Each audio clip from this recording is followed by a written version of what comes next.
हाँ, so that's college for MBBS students now. Yeah, let's consider AIMS Bilaspur or Rishikesh with your AIMS with your AFMC. Then you have to go for AFMC क्योंकि वो पुराना है ना. So that's so वो compare करना पड़ता है कि कौन से AIMS से compare करे हो.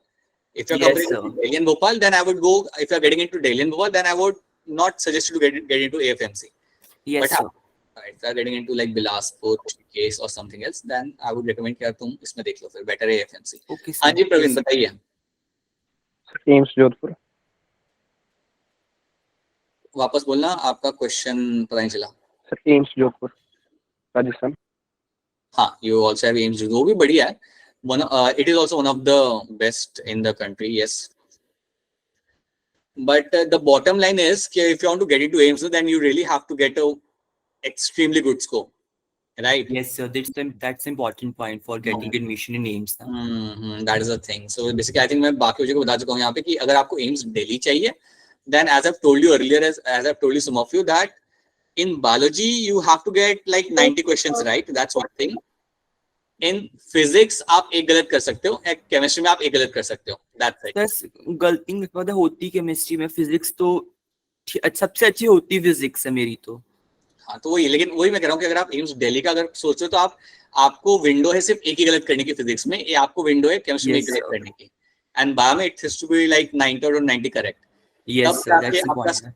तब जाके आपका स्कोर बनता है 710 and that is the score at which you can get a confirm seat at AIIMS Delhi. Yes, sir. That is the thing, because at that score you happen to get a rank of around like within a rank of 1 to 50 you get that. So उस rank आपको मिल जाता है. So that is the thing. So you have to get extreme. तो I think ये score card आपको मालूम है, but still सबको एक बार बताना चाहूँगा कि अगर आप IGMC शिमला के लिए देख रहे हैं, then if you are from a general category, then anything beyond 570 is a good score. Is going to be a good score to get into IGMC Shimla. Okay, so that's one thing. Yes, sir.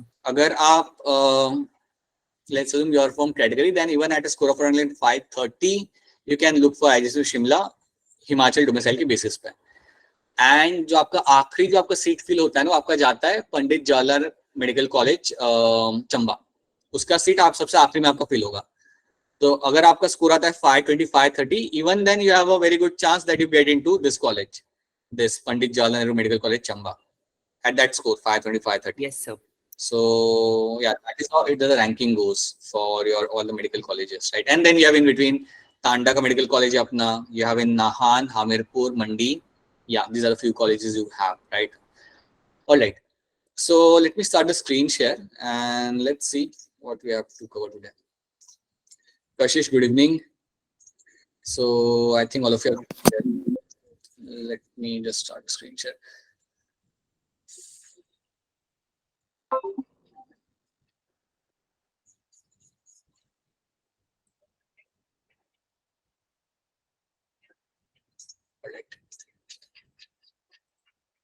So I guess all of you are able to see the screen. सबको यहाँ पे screen दिख रही है? Yes. Yes, sir. Yes, sir. So what we do ना आज के class में we'll just try to understand the basics of the genetics. कुछ basic terms यहाँ पे हम समझेंगे and then we'll start building something on that. So it will be a very simple kind of class जहाँ पे आप we'll just understand the grassroots level पे क्या होता है वो हम यहाँ पे देखेंगे, ठीक है? And we'll अगर time मिलता है तो we'll also understand the Mendelian genetic as well, right? Now you know one thing कि आपका जो DNA होता है, the DNA, that DNA over here, अगर मैं आपका यहाँ पे एक DNA बताता हूँ, so DNA is generally called as my genetic material. ये हमने हमेशा सुना है हमेशा से, that DNA is something which is called as your genetic material. The question is इसे genetic material कहा क्यों जाता है? The answer is because इसके अंदर आपके होते हैं genes. याद रखना, DNA के अंदर मिलेंगे आपको देखने के लिए कई सारे genes. Now the question is कि how many genes you get to see? तो इसका एक simple answer ये that you get to have around 30,000 genes are seen in the DNA. इतने हजार genes आपको मिलते देखने के लिए आपके DNA. ये मैं humans की बात कर रहा हूँ, ठीक है? You have 30,000 genes are seen in the human DNA, and you might be surprised to know that इसमें से 50% का काम अभी तक हमें समझ ही नहीं आया. We don't actually know that what 50% of the gene are actually doing or what their role is, right? What they make or whatever they make उसका काम क्या है, right? Something we'll see that later. But let's pay attention to the genes, right. अभी genes की जब हम बात करते हैं तो आप इसको दो तरीके से याद रख सकते हो। Genes are nothing but my fragment of DNA, they are nothing but my fragment of DNA that is known to express itself. ये अपने आप को एक्सप्रेस करेगा और बनाएगा something known as my protein, they are known to make protein. Okay, अब जब मैं कह रहा हूं यहाँ पे फ्रेगमेंट ऑफ डीएनए, इसको थोड़े ऊपर, इसके ऊपर थोड़ा आप ध्यान दो। व्हेन आई से it is a fragment of DNA, तो ऐसा समझ लो कि आपको पूरा डीएनए है, उस पे कुछ लोकेशंस पे आपके जीन्स लगे होंगे। तो जो मैंने यहाँ पे ब्लू डैश किया हुआ है, अज्यूम कर लो कि that area over here is my gene, right. ऐसे आपको 30,000 जीन मिल जाता है आपके डीएनए के अंदर। और ये जो मेरा ब्लू डैश वाला जो फ्रेगमेंट है, that is generally going to make some kind of protein. It is something which is going to make us some kind of protein. Usually, right? कुछ जीन आपके सिर्फ आरएनए बनाते हैं, but majority of the gene are going to express themselves and will make a protein.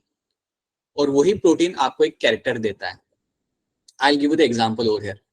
Let's say एक rabbit है, let's say एक आपका यहाँ पे रैबिट है, और हम बात करते हैं उस रैबिट के फर कलर की। उसका जो कोट होता है उसको हम वो फर बोलते हैं यहाँ पे, उसके फर कलर की मैं यहाँ पे बात कर रहा हूँ। सो रैबिट का फर कलर बहुत सारे टाइप्स के हो सकते हैं। You can have brown, White. you can have white, true, Mixture of brown and you white. can have that as well, but just to keep it things simple right now, let's keep it the singular Black. color right now, Black. and let's take something like orange. Okay, so kind of different kind of color you can see. अब basically है क्या, ये जो भी आपको colour मिल रहा है देखने के लिए रैबिट के अंदर, understand one thing very clearly कि ये जो आपका कलर है इसको कंट्रोल कर रहा है, इसको कंट्रोल कर रहे हैं मेरे genes. There has to be one gene, आपके रैबिट के अंदर कोई एक जीन होगा जो आपके रैबिट के फर कलर को कंट्रोल कर रहा होगा, ठीक है, आपके डीएनए के अंदर। और रैबिट के अंदर, रैबिट के डीएनए के अंदर you will be finding there must be a one gene which must be controlling the colour of the fur. वो आपके फर के कलर को यहाँ पे कंट्रोल कर रहा होगा, वो डिसाइड करता है कि कौन सा फर कलर यहाँ पे आएगा। तो याद रखना, genes are someone who are going to control your traits. आपके जितने भी ट्रेट्स हैं आपकी बॉडी के अंदर, चाहे वो हेयर कलर हो, आपका फेस का स्ट्रक्चर हो, आपका इवन योर हेयर डेंसिटी हो, all those things are controlled by the genes. आपकी हाइट, आपका आपका मस्कुलर स्ट्रक्चर, आपका स्केलेटल सिस्टम का structure, all those things are being controlled by your genes. Everything is being controlled by the genes. अब क्योंकि आपके body के अंदर या लिविंग सिस्टम के सेल के अंदर, कोई भी लिविंग ऑर्गेनिज्म के अंदर आपके जीन्स सब कुछ कंट्रोल कर रहे होते हैं, that's why we say your DNA is my genetic material. That's one thing you have to know, क्योंकि यही आपका सब कंट्रोल कर रहे होते हैं। एक और चीज याद रखनी है, आपके जो जीन्स जो होते हैं they can be inherited. आप एक इंडिविजुअल में से दूसरे इंडिविजुअल के अंदर आपके जीन बाईपास होते हैं या पास ऑन होते हैं। So I will very clearly say that genes are my unit of heredity, they are my unit of heredity which can get inherited, they can be inherited. ये बात याद रखना कि जीन्स आपके इनहेरिट किए जा सकते हैं, ठीक है। अब जब मेंडल ने जब ये सब पता करना चालू किया था तब उसने जीन टर्म यूज नहीं किया था, याद रखना। आप बुक में जब पढ़ोगे इसे तो जब मेंडल की स्टोरी आप देखते हो then you get to realize that he was using a different term and that different term was my yes that different term was over there was my factor. He was using a very different term, that was a factor. वो time पे factor term use किया जाता था, but आज के date में जो term हम यूज करते हैं that is going to be your genes, right. That's a modern term which will be using over here. तो जब भी आपके सामने यहाँ पे जीन टर्म आए, आपने इतना याद रखना है that gene is nothing but a fragment of DNA, right, which is known to make a protein, right, and this is something which can be inherited. ये आपका bypass हो सकता है, पास हो सकता है आपके जनरेशन के अंदर, from one generation to next generation ये आपका पास हो सकता है, right. And I have already given you the example like आपका hair का texture, hair color, your iris का color, आपके skin tone, everything is in control by the genes, right. So that is something you have to know. So इतना मालूम है कि gene होते क्या है और ये आपका कैरेक्टर, ये जो आपका ट्रेट है ये आपका पास कर सकता है आपका ऑफस्प्रिंग के अंदर। So that is one thing you have to know, right. अब मैं आपको यहाँ पे कुछ एग्जांपल दूंगा and will try to understand the example over here. Let's say I take example like your, वही वाला एग्जांपल यहाँ पे ले लेता हूँ, fur colour of rabbit. So fur colour of your rabbit, एक ही आपका कैरेक्टर यहाँ पे हो गया। Then I can take example like your hair color. Yeah, I can take example like your height of pea plant. This is something you have seen in your 10th grade. Mendel ne height of pea plant pe kaha kara? Height of pea plant is something you are familiar with. Pod color. Yes, pot Yes, color, sir. right? So that is something you have Yes. seen. So let's say some the ये सब है मेरे यहाँ पे कुछ characters. So you have a hair color, height of a pea plant, fur color. These are some of the characters. अब आप इतना जानते हो कि इनको कंट्रोल करते हैं मेरे यहाँ पे genes. That is something you have to know कि हर एक कैरेक्टर को मेरा जीन यहाँ पे कंट्रोल, कोई ना कोई जीन मेरा कंट्रोल करेगा. ठीक है. एक चीज यहाँ पे आप मुझे बताइए कि एनिमल्स जनरली डिप्लॉयड होते हैं, हैप्लॉयड होते हैं, या हम लोग हैप्लॉयड या डिप्लॉयड हैं? We as human Deployed. Right, very true, सब सही है. तो अगर हम लोग डिप्लॉयड हैं यहाँ पे तो याद रखिएगा. अब ये से समझिए, अगर ये है मेरा क्रोमोसोम नंबर 1 और इसकी एक और मुझे यहाँ पे मिलेगी कॉपी. अगर मेरा है यहाँ पे क्रोमोसोम नंबर 4 तो मुझे भी उसकी एक और कॉपी मिलती है. So this is your like we are all diploid. So हमें एक और क्रोमोसोम की यहाँ पे कॉपी मिलेगी. So that's why we call ourselves as a 2n. अब आपको यहाँ पे याद क्या रखना है कि अगर मेरा है क्रोमोसोम नंबर 1 और मैं कहता हूं कि क्रोमोसोम 1 पे मेरा जीन है जो मेरे हेयर कलर को कंट्रोल करता है. So if I have a gene over here, अगर यहाँ पे मेरा एक जीन है जो मेरे हेयर कलर को कंट्रोल करता है तो उसकी एक और कॉपी मुझे यहाँ पे भी मिलेगी. I will get to see one more copy of that same gene over here. ठीक है. सिमिलरली हाँ जी, अगर कोई क्वेश्चन हो ना तो आपको हैंड रेज नहीं करना है, आपको अनम्यूट करके अपना क्वेश्चन पूछना है. ठीक है. Simply unmute yourself and ask your questions. If I have a gene of let's say height of a plant over here on chromosome number 4, तो अगर मेरा यहाँ पे जीन लगा हुआ है तो उसका एक और कॉपी मुझे यहाँ पे मिलेगा. 100% मुझे यहाँ पे देखने के लिए मिलेगा. Understand this thing very clearly, right? Now let's try to see this thing. Height of a plant can be of two forms. Either it can be a tall or either it can be a dwarf. जो हमने देखा था हमारे Gregor Mendel के काम के अंदर, अगर आपको याद हो तो ग्रेगर मेंडल जब height of the pea plant देखा था, इट वाज टॉल और अ शॉर्ट और अ डॉर्फ, राइट? सो ये जो मुझे दो फॉर्म्स हैं यहाँ पे, आई कैन वेरी क्लियरली से the single gene over here has two forms. यहाँ पे मुझे इसके दो फॉर्म देखने के लिए मिल जाए. एक फॉर्म देता है टॉलनेस, एक फॉर्म आपका यहाँ पे दे रहा है डॉर्फनेस. ठीक है. उसी तरीके से अगर मैं फर ऑफ कलर यहाँ पे बात करता हूँ, अगर मैं फर ऑफ कलर की यहाँ पे बात कर रहा हूँ तो फर कलर ऑफ रैबिट की अगर मैं बात करता हूँ तो यहाँ पे वो कितने फॉर्म वहां पे देखने के लिए मिल जाए? How many forms you can see over here? 4. Yes, right. Brown, black, white and orange. तो यहाँ पे 4 फॉर्म यहाँ पे देखने के लिए मिल जाए. सो जीन विच कंट्रोल्स, राइट, 4, बिल्कुल सही, 4. सो जीन जो मेरे यहाँ पे फर कलर को कंट्रोल करता है, राइट, उसको यहाँ पे 4 फॉर्म देखने के लिए मिल जाए. I get to see over here 4 form over here, right? तो ये चीज आपने यहाँ पे याद रखनी है. Alternate form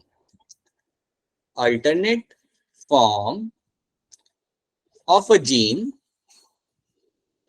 is called as allele.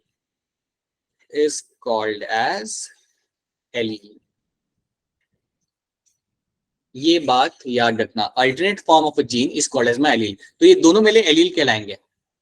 ये जो दोनों मेरे फॉर्म यहाँ पे है, टॉलनेस और डॉर्फनेस के जो यहाँ पे फॉर्म होंगे, उनको हम बोलेंगे यहाँ पे एलील. सिमिलरली अगर मैं कहता हूँ कि आपका जो फर कलर है आपके रैबिट का, वो आपको 4 कलर आपको मिल सकते हैं. तो अगर मैं आपको इस तरीके से पूछूं कि आपको फर कलर ऑफ रैबिट के अंदर कितने एलील देखने के लिए मिल सकते हैं नेचर के अंदर, then you will tell me you can get to see 4 alleles, right? Very true. I can get to see 4 different alleles can be seen in the fur color of the rabbit. मुझे 4 अलग-अलग allele देखने के लिए मिल सकता है. ठीक है. अगर मैं हेयर कलर की यहाँ पे बात करता हूँ, तो लेट्स से मैं यहाँ पे सिंपल एग्जांपल यहाँ पे लेता हूँ कि मुझे यहाँ पे 2 टाइप के हेयर कलर यहाँ पे मिल जाए. एक है मेरा यहाँ पे ब्लैक, एक है मेरा यहाँ पे लेट्स से ब्राउन. तो याद रखना, I can see over here 2 alleles only. मुझे यहाँ पे सिर्फ 2 ही एलील मुझे यहाँ पे दिख रहे हैं. तो एलील का मतलब यहाँ पे समझो, it is nothing but a alternate form of a gene. एक जीन के आपको जितने भी फॉर्म्स देखने के लिए मिलते हैं, कई बार नेचर में आपको 2 ही मिलेंगे, कई बार नेचर में आपको 2 से ज्यादा मिलेंगे, but you are going to call them as a allele. उनको आप यहाँ पे एलील बोलोगे. ठीक है. You are going to call them as a allele. तो अगर मैं हाइट ऑफ द प्लांट की बात करूं, यहाँ पे पी प्लांट की, तो यहाँ पे मुझे 2 एलील देखने के लिए मिल सकते हैं, right? I can get to see 2 allele. तो यहाँ पे हो सकता है मुझे हो सकता है कि दोनों एलील सेम हो यहाँ पे, ये चीज हो सकती है, या दोनों एलील मेरे यहाँ पे अलग हो सकते हैं, एनीथिंग कैन हैपन। बट याद रखना, the tallness and dwarfness over here becomes my two different allele over here. Black and brown are my two different alleles, right. यहाँ पे जो मैंने 4 कलर मैंने यहाँ पे देखे थे, this 4 are my 4 different alleles of my character fur colour. तो एक पर्टिकुलर कैरेक्टर के एक से ज्यादा एलील हो सकते हैं। आप मुझे इसका एक एग्जांपल दोगे, आप लोग मुझे एग्जांपल दोगे। हम बात करते हैं आई कलर की। आई कलर मतलब जो आपके आइरिस का कलर होता है, ठीक है, ये कैरेक्टर है, दिस इज माय कैरेक्टर। अब बताओ कि आई के कितने कितने कलर ह्यूमंस में मिल जाते हैं आपको? Brown, black, brown, green, right, green, blue, black, brown, then you can have green, green, blue, Grey, you have blue, blue, black, ठीक है, grey, gray, ठीक है, at times you can also get to see gray as well in some exceptions. Sir कई बार आई के से colour mix होगा, dark brown, light brown, फिर तो कलर तो बहुत ही बन जाएंगे। नहीं, उतना हमें प्योरिटी रखनी है इसके अंदर, ठीक है। ऐसा नहीं करना है आपने कि आपके आइरिस में आधा ब्राउन है आधा रेड है, ऐसे वो वाला कंपोनेंट देखना नहीं है, ठीक है। Now understand this, let's try to see this thing. ये सारे जो हमने यहाँ पे नाम लिखे हैं, राइट, सो नेचर में मतलब देखो, अभी तुम इंडिया में अगर देखा जाए, इंडिया के अगर तुम या तुम अपने अंदर ही बात को अगर इस पॉपुलेशन में देखा जाए, तो ब्लैक होगा या ब्राउन होगा, ग्रीन अनलाइकली है या ब्लू अनलाइकली है। green and Yes, blue sir. color is something I will get to see if I go to European country or somewhere in the Western country. तो वहां पे मुझे मिलने के लिए देखने के लिए मिल सकता है। बट मैं इतना तो कह सकता हूँ ना कि नेचर के अंदर कितने सारे एलील हैं, I can get to see different kind of allele for the eye color. So character is my eye color. An eye color can have different kind of alleles. इतना समझ आ रहा है आपको कि एलील्स आपके क्या होते हैं यहाँ पे? Yes, They're sir. my It type of gene. they are my just an alternate form of my gene, right? You call them as allele over there. तो यहाँ पे allele तो कई सारे टाइप्स के यहाँ पे दिख जाते हैं। Now, let's try to understand this thing. अगर मैं कोई इंडिया में से कोई पर्सन पकड़ता हूँ और उसका अगर मैं देखता हूँ कि इसके क्रोमोसोम के ऊपर कौन सा एलील लगा हुआ है, तो समझिए मेरा क्रोमोसोम है और इस क्रोमोसोम पे लगा हुआ है मेरा यहाँ पे जीन। ये जीन वो है जो मेरा आई कलर को डिटरमाइन करता है। अज्यूम करते हैं कि black stands for my capital B, right, and brown stands for my small B are. मैं बस टैग कर रहा हूँ इसे, रैंडमली टैग कर रहा हूँ इसे, ठीक है। अब मुझे बताओ कि अगर तुम्हें यहाँ पे दिखता है कैपिटल बी, देन तुम क्लियरली कह सकते हो कि this person will have which black colour? eyes, Black eye color. black color. Pure black colour यहाँ पे Pure मिल जाएगा, राइट। सिंपली मैं कैसे मुझे प्योर ब्लैक यहाँ पे मिल जाएगा देखने के लिए। सो बेसिकली होता है कि देखो नेचर में तो बहुत सारे हैं यहाँ पे, नेचर में तो बहुत सारे एलील हैं, लेकिन आप डिप्लॉयड एनिमल्स के अंदर या हम सब डिप्लॉयड के अंदर आपको सिर्फ 2 ही फॉर्म मिल सकते हैं। हेडिंग दिस, नेचर में तो बहुत सारे आपको फॉर्म मिलेंगे देखने के लिए, बट मैक्स मैक्स क्या हो सकता है, यहाँ पे ब्लैक होगा, यहाँ पे बी आर होगा, या यहाँ पे ब्लैक होगा, यहाँ पे कुछ और होगा। But in your cell you will only get to see 2 alleles can be seen. Nature में चाहे कितने भी हो, आपके अंदर you will get to see 2 alleles can be seen in your chromosomes. 2 allele आपको यहाँ पे देखने के लिए मिल सकते हैं, उससे ज्यादा आपको नहीं मिलेंगे। थर्ड नहीं होगा यहाँ पे, 2 ही मिलेंगे आपको यहाँ पे देखने के लिए। अब इसके आगे बढ़ने के पहले आप मुझे ये बताओ, क्या आपको एलील और आपको जीन वाला टर्म यहाँ पे क्लियर है? Is this term clear to all of you right now? Yes, yes sir, ठीक है, मैं फिर आपको बताता हूँ, मैं यहाँ पे डेफिनेशन यूज करके आपको बताता हूँ यहाँ पे। excuse हाँ। me, sir. हाँ बोलिए बोलो बेटा बोलो। सर हम्म। सर मैं बोल रही हूँ ना कि अगर आपने बोला कि हाइट का जीन सेम ऑल ओवर मतलब सेम होगा दोनों क्रोमोसोम में, हाँ, तो ऑल ओवर ह्यूमन में सेम ही होगा सभी जगह या डिफरेंट होता है? नहीं, ह्यूमंस में क्या होता है ना, इसलिए मैंने क्या किया, मैंने ना वहाँ पे शीतल मैंने वहाँ पे एग्जांपल लिया, हाइट ऑफ प्लांट का मैंने एग्जांपल लिया, ह्यूमन का एग्जांपल नहीं लिया, क्योंकि ह्यूमंस में कंडीशन अलग होती है। ह्यूमंस में होता क्या है, हाइट के लिए it's not a single gene involve, it is more than 1 gene involve. लेकिन क्योंकि हम पहले समझेंगे कि एक सिंगल जीन वाली स्टोरी हम समझेंगे, फिर हम वो आगे वाली स्टोरी समझेंगे, इसलिए मैंने यहाँ पे जो एग्जाम्पल लिया, मैंने ध्यान रखा कि वहां पे मैं पी प्लांट लिखूं। पी प्लांट में क्या होता है, सिर्फ 2 ही फॉर्म मिलते हैं, टॉलनेस और डॉर्फनेस, दैट्स इट, कोई बीच का फॉर्म नहीं मिलता। समझो Sheetal, that's why I have taken the pea plant. Humans में कंडीशन अलग हो जाती है, ह्यूमंस में डायनामिक्स यहाँ पे थोड़े चेंज हो जाएंगे हाइट को लेके, so that's why I am not taking human as example, ठीक है, और तुम आगे देखोगे। Now let's see this definition, तो इससे आपको हेल्प मिलेगी. Factor basically means what? Factor means your genes. Factor basically means your genes.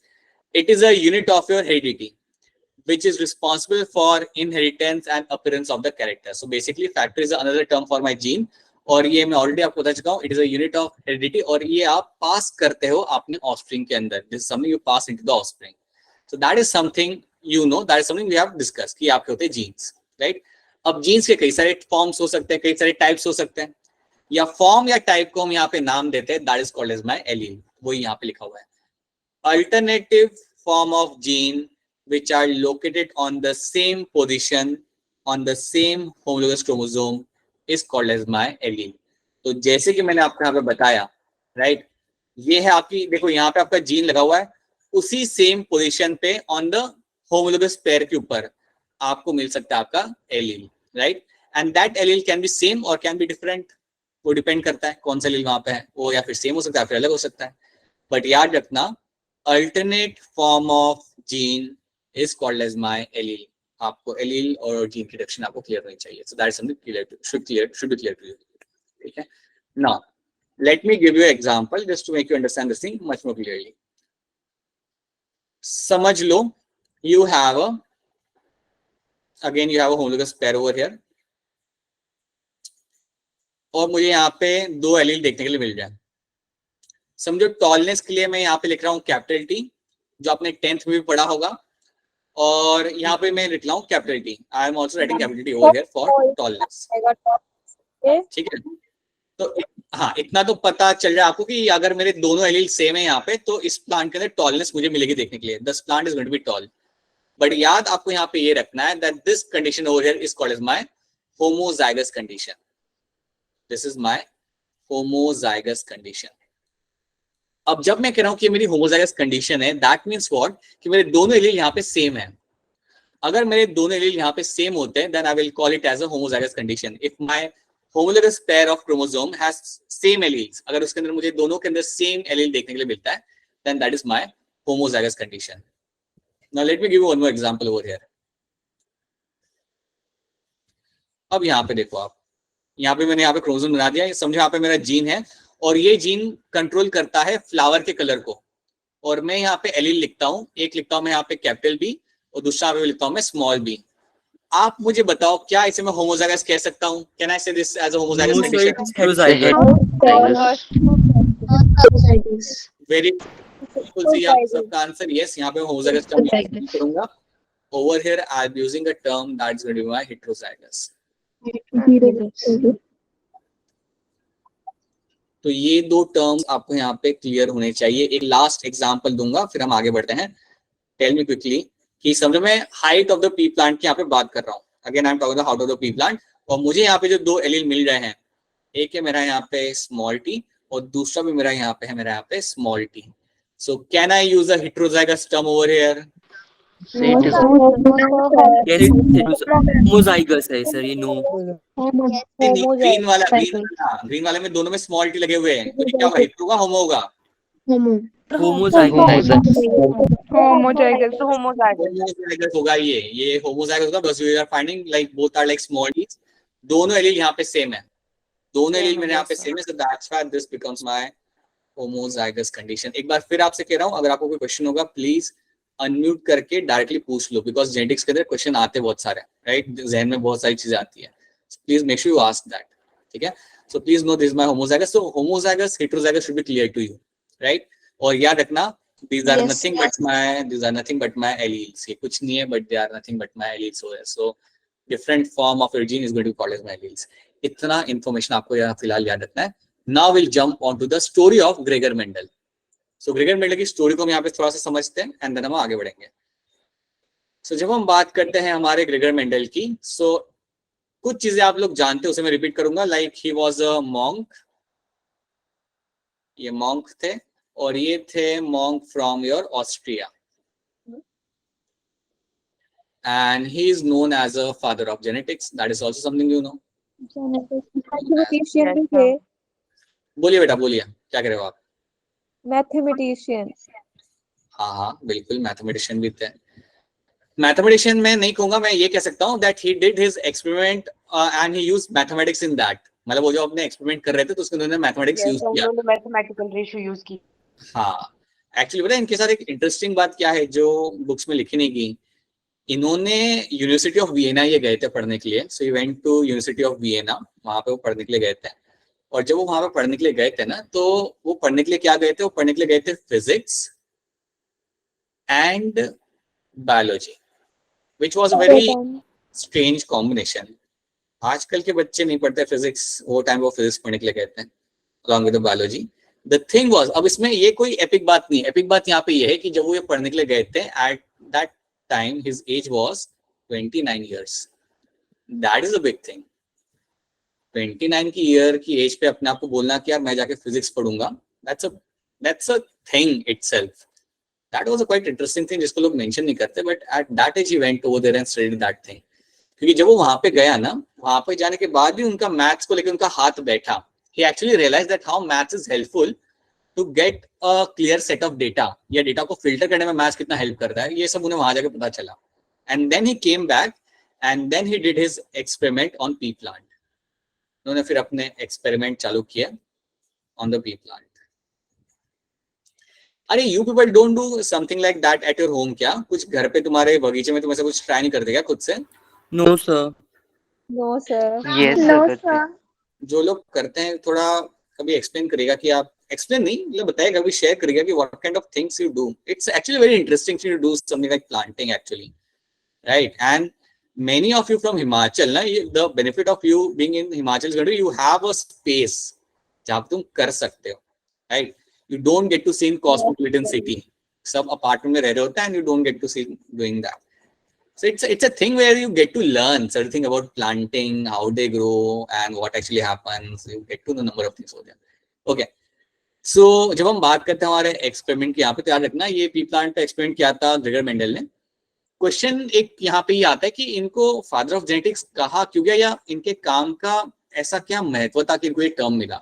सो एक चीज मैं यहाँ पे मेंशन करना चाहूंगा जो आप आगे भी देखोगे, that he actually spend 7 years on this experiment. So basically उन्होंने 7 साल तक उस प्लांट को स्टडी किया था. I would say 7 साल तक उन्होंने उसको स्टडी किया था, and the study was based on the inheritance.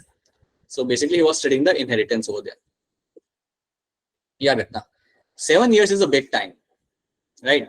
Imagine करो तुम 7 साल तक काम करो किसी एक या you are studying for 7 years for a certain animal or certain plant. अगर तुम 7 साल के लिए वहां पे स्टडी कर रहे हो, इमेजिन करो कि तुम्हारे पास कितना ज्यादा डेटा होगा उसका. 7 साल बाद जब उसका डेटा निकालोगे, अपने नोटबुक में खोल के देखोगे, how much data you will be having for that. The same thing happened with Gregor Mendel. Please know this thing very clearly that Gregor Mendel had huge amount of data. So he was able to generate huge amount of data. या मैं इसे even कह सकता हूं कि इनका जो sample size था वो बहुत ज्यादा था. Sample size of Gregor Mendel was very high. और ये एक रीजन था कि उनकी थ्योरीज को एक्सेप्ट किया गया. That was one of the reason that the theories were accepted and they were like यार ये गलत हो नहीं सकता क्योंकि इसमें सैंपल साइज बहुत ज्यादा है. And it was like accepted as a very true theories for inheritance. And then फिर उनको मिला था father of genetics का, like they were named as a father of genetics. But ये इतना स्मूथ या इतना हैप्पी स्टोरी है नहीं वैसे देखा जाए तो, अगर इसको थोड़ा और डिटेल में देखें तो. क्योंकि ग्रेगर मेंडल को ये जो टैग मिला था फादर ऑफ जेनेटिक्स का, ये उनके डेथ के बाद मिला था. जब वो जिंदा थे तब उनके काम को इग्नोर किया गया था, या मैं कह सकता हूँ at that point of time his work was overlooked, या मैं कह सकता हूँ that his work was not accepted when he was alive. It was accepted after, I would say 16 years after his death, his work was accepted by everyone. So that is also one of the things. But we'll see that. We'll see how that, why that actually happened. पर वो भी जो 3 scientist की वजह से ही हुआ था. हाँ, वो भी किसी और के वजह से. But the good thing was हुआ, वो भी 3 साइंटिस्ट ने like rediscovered किया था उनके काम को. So basically what was happening, वो 3 साइंटिस्ट भी कुछ काम कर रहे थे and they found कि जो भी हम यहाँ पे रिजल्ट्स हमें मिल रहे हैं, ये रिजल्ट्स ऑलरेडी मेंडल के काम में दिखे थे. And that's when they said that Mendel is something who actually did this thing 16 years back and he was true. लेकिन जब मेंडल ने वो चीज काम पब्लिश किया था तो उसे किसी ने एक्सेप्ट नहीं किया था. That was the thing. So, but those three scientists actually told everyone that Gregor Mendel was the one who actually did that. and he was completely true in terms of his idea about inheritance. And uske baad he was even given the Nobel Prize. After death was given the Nobel Prize. So yeah, that was a thing. Okay. Even एक और एक person है, you might be knowing this because तुम लोग chemistry पढ़ते हो. I think there was some person, girl in chemistry who got a Nobel Prize after her death. I don't know whether it's Madame Curie or someone else. शायद आपको मालूम हो. There was one of most of the ऐसा कोई नाम नहीं आया madam Curie. Madam Curie नहीं आया क्या? देखना. अच्छा अभी तक शायद नहीं आया होगा, बट यार there was someone from chemistry. Yes होगा आगे जाकर ना. ऑलराइट, चलो ये देखते हैं यहाँ पे. So we have Gregor Mendel from the year 1820 to 1884. That was his lifespan. In the 1856, he started his historical experiment on the heredity of my pea plant. Right? जो चला था, which continued till 1863. So that's why it's going to be like 7 साल का ही आपका यहाँ पे work था. So that was a work of 7 years, which generated a huge amount of data. जिसके वजह से आपका बहुत ज्यादा डेटा यहाँ पे आपका जनरेट हुआ था. So that is one thing you have to know. ठीक है. अच्छा, ये सब करने के पहले ये सब भूल जाओ. पहले मुझे ये बताओ, क्या आपको यहाँ पे होमोजाइगस, हेटेरोजाइगस, जीन्स और एलील्स यहाँ पे समझ आ रहा है सबको? Is this part clear to all of you? Yes, sir. Yes, sir. The question goes to all 99 of you, या जितने भी लोग यहाँ पे. और अगर समझ नहीं आ रहा है तो प्लीज इंटरप्रेट करके भूल जा करो. ये मत सोचना कि हमें वो रिपीट नहीं की जाएगी, वो चीज वो रिपीट कर दी जाएगी. That's one thing. Or else I'll share the number with you after the class. You can also get back to me after the class as well. कि सर ये वाला पार्ट एक बार फिर बता दो. So we can do something about that. Miss out मत करें, ये क्लियर कर लेना बिकॉज इसके बेसिस पे पूरा चैप्टर है आगे, इसलिए मैं इसको थोड़ा ज्यादा टाइम स्पेंड कर रहा हूँ. ठीक है. Alright. So his experiment continued till 1863. 7 साल तक एक्सपेरिमेंट चला था यहाँ पे. And now let's see what happened after that. A paper of Mendel by the name Experiment in the Plant Hybridization was published. So ये नाम था उस पेपर का, रिसर्च पेपर जिसमें उन्होंने अपना काम पब्लिश किया था. ठीक है. तो एक रिसर्च आर्टिकल उन्होंने निकाला था. The name was Experiment in the Plant Hybridization. और ये एक जर्नल में पब्लिश किया गया था. But Mendel was unable to get any popularity. उनको कोई पॉपुलैरिटी यहाँ पे नहीं मिली थी. क्या रखना, उनको कोई भी, जो मैंने अभी आपको बोला, ना ही उनको किसी ने रिकॉग्नाइज किया था इस काम के लिए, ना ही उनके काम को लाइक एक्सेप्ट किया गया था when he did his work. Now the question is कि उन्होंने इतना जब काम किया तो लोगों ने एक्सेप्ट क्यों नहीं किया? उसका एक रीजन ये था that he was using mathematics, और I can also precisely call as a statistics. वो कॉम्प्लिकेटेड हो गया था इसलिए लोगों ने नहीं माना था. नहीं, उसका रीजन ये था यहाँ पे, वो टाइम पे किसी ने भी स्टैट्स और मैथ्स यूज नहीं किया था. वो टाइम पे no one was using stats and math in a field of biology. Biology के जब कोई भी रिसर्च किया जाता था, कोई भी पब्लिकेशन होता था, तो उसमें स्टैट्स और मैथ्स कभी भी यूज नहीं करते थे वो लोग. नाउ द थिंग वाज, क्योंकि कोई स्टैट्स और मैथ्स यूज करता ही नहीं था और इसने किया था, so people were finding his work irrelevant. Like वो लोग कह रहे थे कि यार इसमें बाहर में कौन स्टैट्स और मैथ्स यूज करता है, that is not something done by anyone else. So आपका जो relevant के साथ रिलेट कर सकता है मैथ्स को ना. क्या क्या सर कैसे वो लोगों ने बोला होगा ना कि कैसे हाँ, वो क्या आप relate बायो के कैसे साथ कर उसको रिलेट कर सकता है. एग्जैक्टली, आप कैसे रिलेट करो, आपका data like it doesn't make any sense like you are doing something like that in biology. So इसलिए उसे एक्सेप्ट नहीं किया गया था. द इंटरेस्टिंग थिंग इज कि आज की डेट में आप कोई भी रिसर्च आर्टिकल निकाल के पढ़ोगे ना, सबके अंदर स्टैट्स होता है. सबके अंदर यू विल फाइंड स्टैट्स और हाई लेवल का एडवांस मैथमेटिक्स आपको यूज करना पड़ता है. So the thing was, Mendel was ahead of his time. Mendel बहुत आगे था अपने टाइम से, और इसलिए जब उसका काम आया था तो किसी ने उसे एक्सेप्ट नहीं किया था. People are like this is something which will be not relevant. So that was one of the reason over here. एक ये रीजन था. दूसरा रीजन आपका यहाँ पे ये था कि Mendel was talking about factor. Mendel was using a term like my factor. वो फैक्टर टर्म को यहाँ पे यूज कर रहा था कि फैक्टर जो आपके होते हैं वो एक पॉपुलेशन में से या पेरेंट पॉपुलेशन में से ऑफस्प्रिंग में जाते हैं. Right, that is something he was talking about. आप लोग जानते हो कि फैक्टर मींस जीन्स. मेंडल जानता था कि फैक्टर कुछ होता है जो आपका इनहेरिट होता है एक पॉपुलेशन में दूसरे पॉपुलेशन के अंदर. राइट, बट इसका कोई फिजिकल एविडेंस था नहीं. इस चीज का उस टाइम पे कोई फिजिकल एविडेंस था नहीं, और बिकॉज कोई फिजिकल एविडेंस था नहीं तो लोगों ने इस टर्म को एक्सेप्ट किया ही नहीं. पीपल आर लाइक यार फैक्टर आप बोल रहे हो कि जाता है पेरेंट्स में से ऑफस्प्रिंग में जाता है, बट इसका कोई एविडेंस तो है नहीं, इसका कोई फिजिकल एविडेंस तो है नहीं. सो that is why because of using a term like factor in his research article, the paper was not accepted. They were like यार ये इसका कोई मुझे काम का नहीं लग रहा मुझे paper. So that was the second reason over here. ठीक है. 2 रीजन आई होप आपको यहाँ पे समझ आ रहे हैं. They are very simple reason to understand why he was not. Right? Yes. Third reason Yes, sir. Third reason यहाँ पे था चार्ल्स डार्विन का काम। कोई मुझे बताएगा चार्ल्स डार्विन ने कौन सी बुक लिखी थी? Everyone is thinking. एक बुक लिखी थी, मैं उसका टाइटल स्टार्ट करता हूँ, तुम एंडिंग का बताना। The title starts with origin. Origin of right, origin of species, right. So that was a book written by Charles Darwin. अब हुआ क्या था ना कि जब मेंडल ने अपना काम पब्लिश किया था तो उसी ड्यूरेशन के अंदर चार्ल्स डार्विन का भी काम पब्लिश हुआ था। That was why origin of species, जहां पे वो इवोल्यूशन की थ्योरीज के बारे में बात कर रहा था। And the whole scientific community was focusing on that. तो पूरी scientific community was like flabbergasted, like they were like shell shock कि यार उसने थ्योरीज यहाँ पे दी है इवोल्यूशन की। And so basically he was trying to explain कि evolution कैसे हुआ और कैसे like why you have so many species. So people were more focused on his work and that's why कहा जाता है कि इनके काम को like थोड़ा ignore किया गया. So that is also is said to be one of the reason for ignoring his work. Other than these two factors, maths वाला और factor वाला जो बात कर रहा था, उसके अलावा ये भी एक reason वहाँ पे कहा जाता है. So that is something you have to understand कि इनके काम को नजरअंदाज किया गया था. He died in the year of 1884 without getting any credit for his work, right? After 16 years of Mendel's death in 1900, his work was rediscovered. इनके काम को rediscovered किया गया था, ठीक है?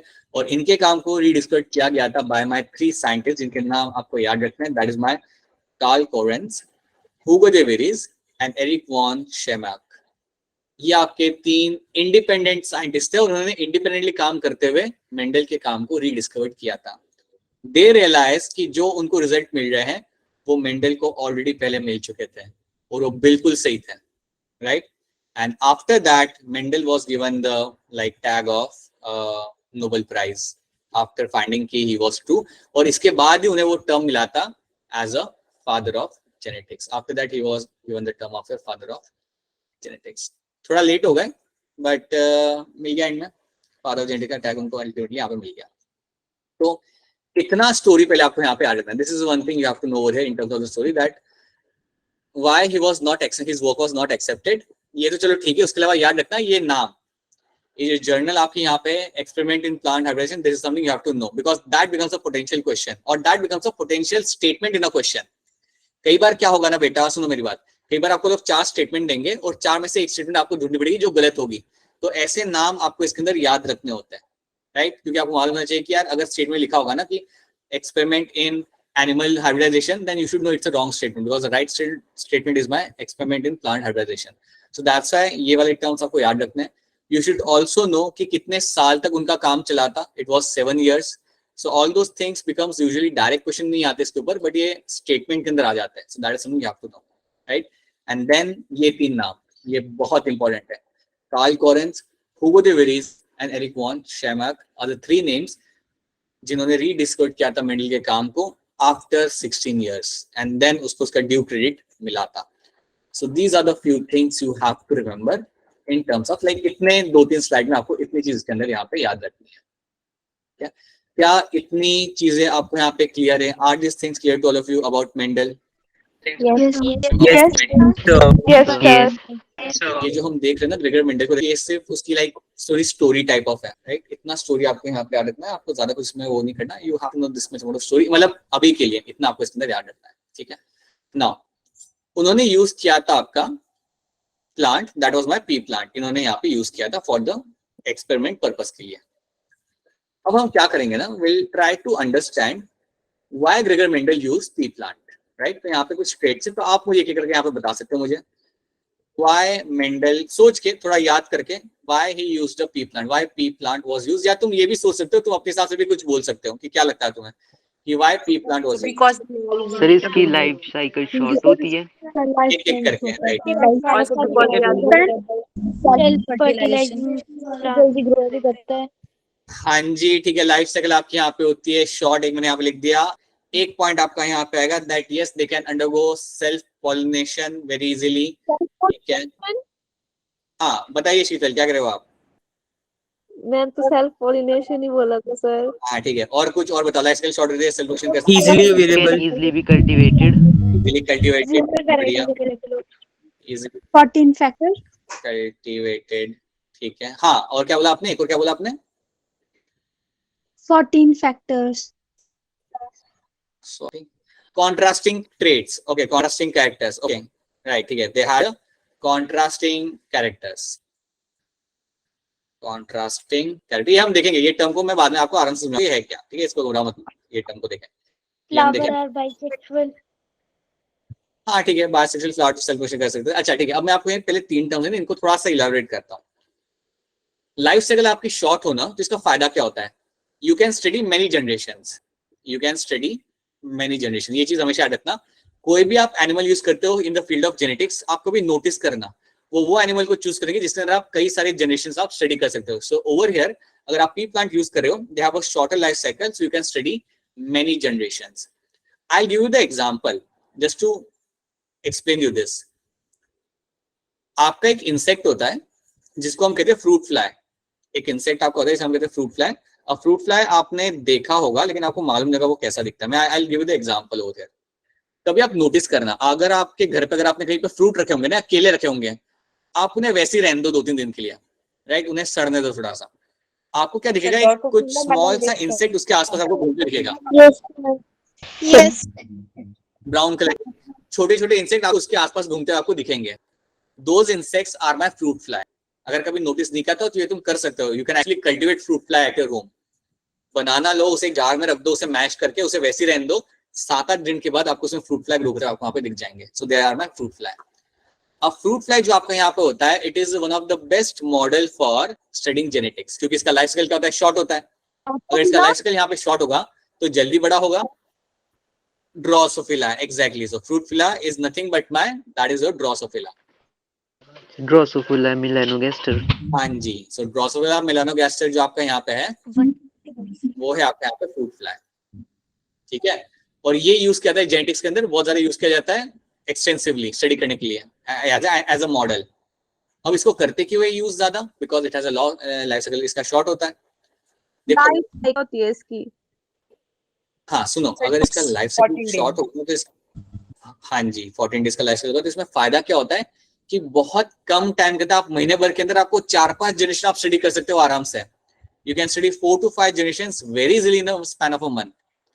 और अगर आपको स्टडी करना होता है, जेनेटिकल स्टडीज अगर आपको करनी है या अगर आपको इवोल्यूशन स्टडी करना है, then you have to use a model जिसके अंदर लाइफ साइकिल होगा शॉर्ट। याद रखना हमेशा। तो इसलिए वो लोग यूज करते हैं, फ्रूट फ्लाई को यूज करते हैं, या फिर फंगाई में न्यूरोस्पोरा को यूज करते हैं, या फिर एक जेब्रा फिश होती है, छोटी सी फिश होती है जेब्रा फिश, उसको लोग यूज करते हैं। So these are all example जिनका लाइफ साइकिल शॉर्ट होगा। तुम कभी भी इवोल्यूशन या जेनेटिक्स एलिफेंट पे स्टडी नहीं करोगे, right, because you don't have a short life cycle over there, right? So that's why you have to understand one thing कि life cycle short है, तो आप कई सारी generations आप study कर सकते हो, you can study many generations, so that's one thing, right? Self pollination का एक advantage ये होता है that reproduce काफी easily हो जाते हैं, so that is also going to be one of the benefit। इससे आपको pure line भी मिलती है, वो हम बाद में देखेंगे pure line क्या होता है, वो मैं बाद में समझाऊंगा, but इसका advantage है कि they can reproduce very quickly, so that's going to be advantage होता है। Easily cultivated, और याद रखना इसको कल्टिवेट करने के लिए ज्यादा स्पेस नहीं लगता, नॉट स्पेस, और I would say not huge space is required. ये भी एक बड़ा इंपॉर्टेंट फैक्टर होता है। आप कोई भी मॉडल यूज कर रहे हो, उसे ग्रो करना आसान होना चाहिए, उसके लिए ज्यादा स्पेस लगना नहीं चाहिए। पी प्लांट के साथ वैसा ही था। सो उसके गार्डन में हर जगह पी प्लांट ग्रो करते थे, बिकॉज कम स्पेस में आप ज्यादा पी प्लांट आराम से ग्रो कर सकते हो, दे आर इजिली कल्टिवेबल। तो ये कुछ 3 ट्रेड्स है, ऐसे और भी ट्रेड्स है जो हम देखेंगे बाद में, but these are 3 traits. First of all you have to remember in terms of why pea plant was used, right? These are some of the these are like few traits. ऐसे और भी आपके traits add होंगे, like your contrasting character and everything. We'll add those traits later. अभी मैं बस ये चाहता हूँ आप लोग से, मैं ये एक्सपेक्ट करता हूँ कि आप एलील को याद रखिए, जीन को याद रखिए क्या होता है, and you know something about Mendel. That's the only thing I want from you. क्योंकि कल जब हम लोग क्लास चालू करेंगे उसके बाद अगर आपको इतनी चीजें याद रहती है ना, देन कल की क्लास समझना और आगे बढ़ना आपके लिए काफी आसान होगा। You will be able to understand things very easily and will be able to cover a large portion smoothly, अगर आपको इतनी चीजें यहाँ पे क्लियर है तो, ठीक है। तो इतना पोर्शन क्या आपको यहाँ पे समझ आ रहा है? Is this part clear to all of you? Yes, sir. ये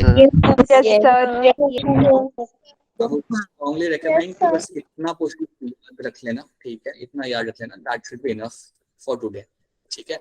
अच्छा, now before we wrap up the class, let me just get few things from your end. अच्छा, अगर कोई लोग नए नए ज्वाइन किया, so just want to let everyone know that एक बार फिर आप लोग बता